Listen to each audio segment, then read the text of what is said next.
Welcome to this week's xConnect Northwest, connecting you to the experts. I'm your host, Greg Mills, and today we're joined by Renee Blackman. She's the Program Director of Support, Advocacy, and Resource Center.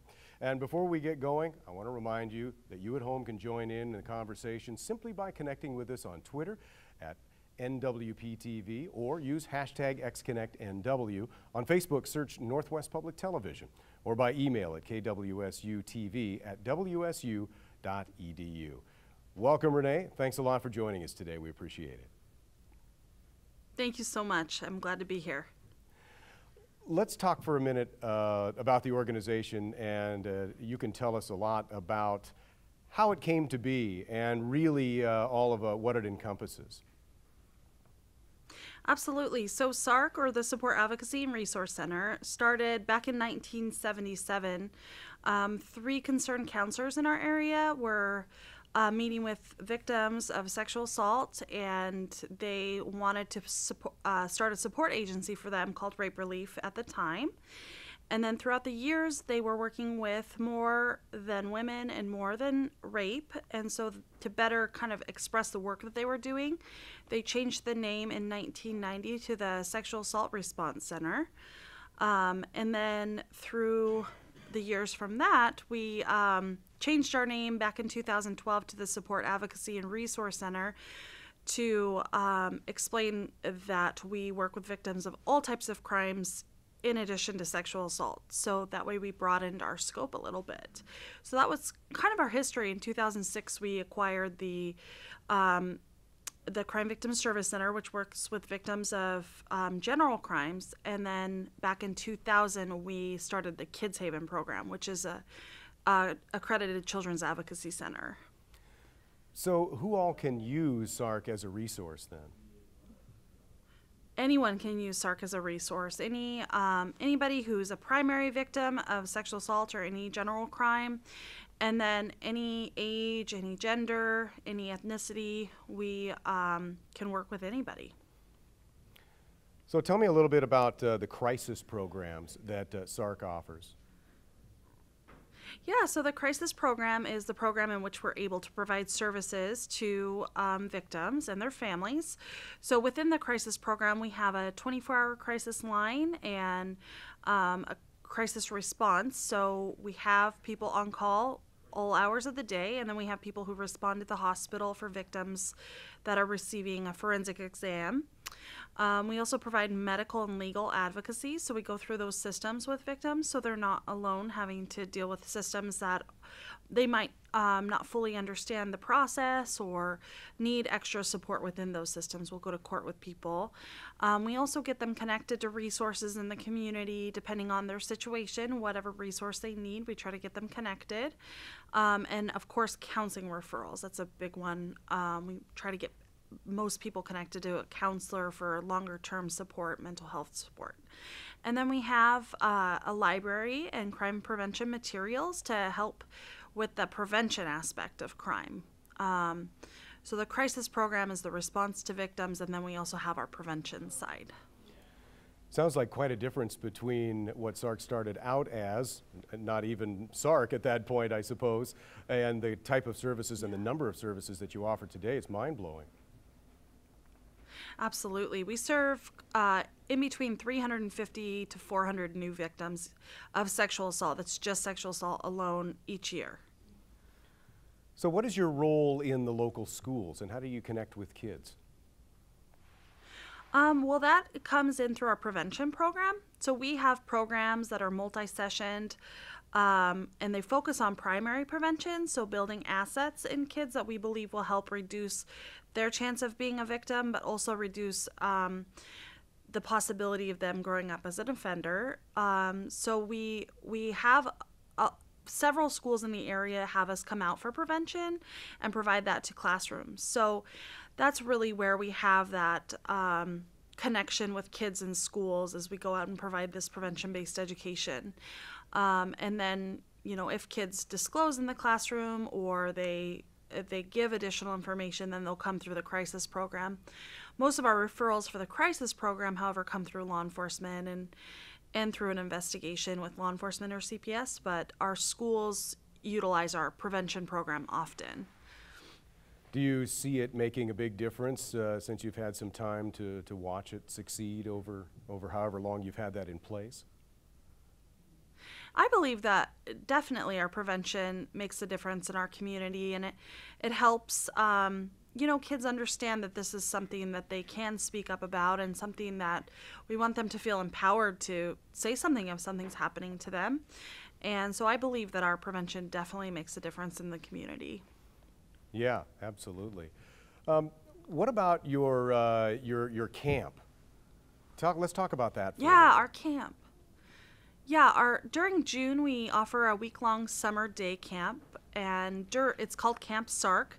But during that week, SARC doesn't stand for the Support Advocacy and Resource Center.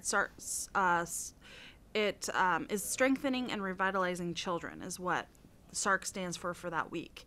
And basically we have up to 24 kids that are aged 6 to 12 participate in the camp, and each child has been impacted by violence in some way. They might be a primary victim, they might be a sibling, they might be a witness. Some type of crime or violence has impacted their life negatively. So we help them through learning about tools and triggers and things that they can do to help with their emotional regulation and stabilization.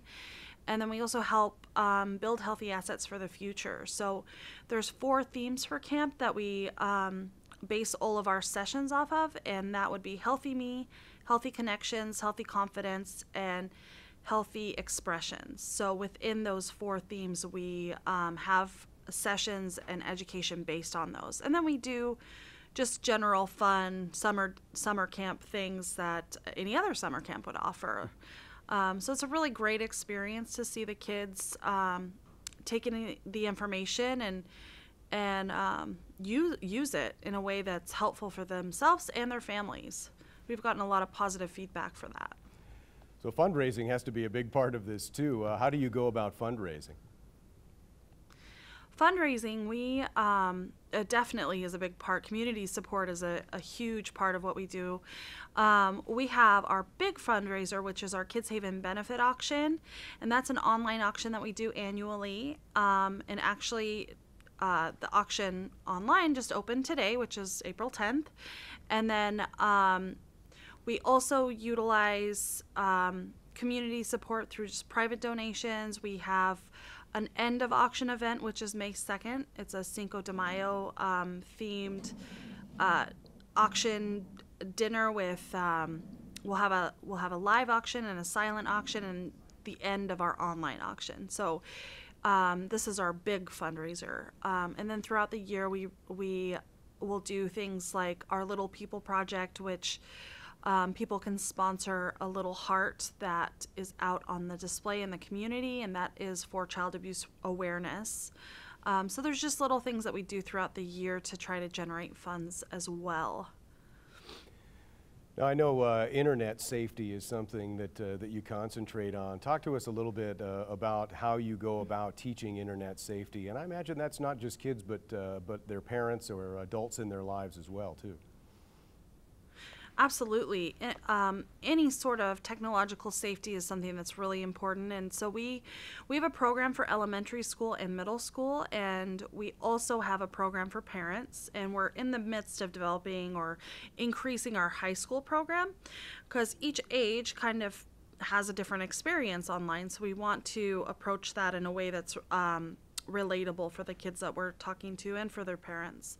So for the focus for these programs is to talk about online predators and the grooming process and what that looks like, but it also is disseminating information about cyberbullying, being a good online citizen, and understanding how much information might be too much information to reveal online. Making sure kids are being responsible with their actions, and understanding that being online doesn't necessarily mean that is a private interaction with somebody else. It's a public area that you're accessing. So just understanding that, because sometimes that's lost, and with parents, making sure that they understand that internet access and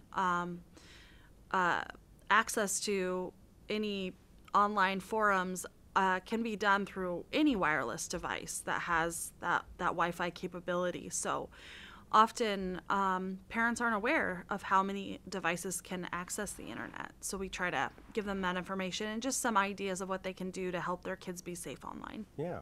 Tell me a little bit about the Fred Meyer Community Rewards Program. Absolutely. So Fred Meyer has been wonderful in adding us to their community rewards program, and people can go on their website and sign up for their rewards card, and they can designate SARC as a recipient of funds generated from their purchases. So it won't be extra from added onto their purchase, just whatever they're spending at Fred Meyer. Fred Meyer will take some of that money and donate it to SARC through that designation. So it's really easy. People can go online and just add that designation on their rewards card. And so every time you're going to Fred Meyer and spending money, just a little bit will be put aside for SARC, which is so amazing to have that large retailer and large grocer be able to support us in that way. And it's an easy way for people to support us. Well, how can we learn more about SARC? Where do we go to get information? Our website is full of information. It's the supportadvocacyresourcecenter.org. And then we also have our Facebook account, which is pretty active, and you can search that, Support Advocacy and Resource Center. So either one of those, or you can give us a call at 509-374-5391 to learn more information as well. That's great. And I imagine volunteer opportunities are available online as well?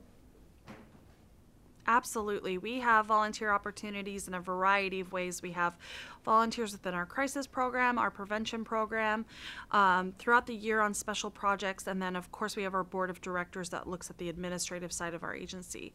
So any volunteer opportunities that are available are posted on our website and Facebook, and anybody can call to learn more about those opportunities as well. Well, thank you, Renee, for joining us. We really appreciate you having on today. Thank you so much. We appreciate being here, and thanks so much again. Good. Hope we get to talk to you again.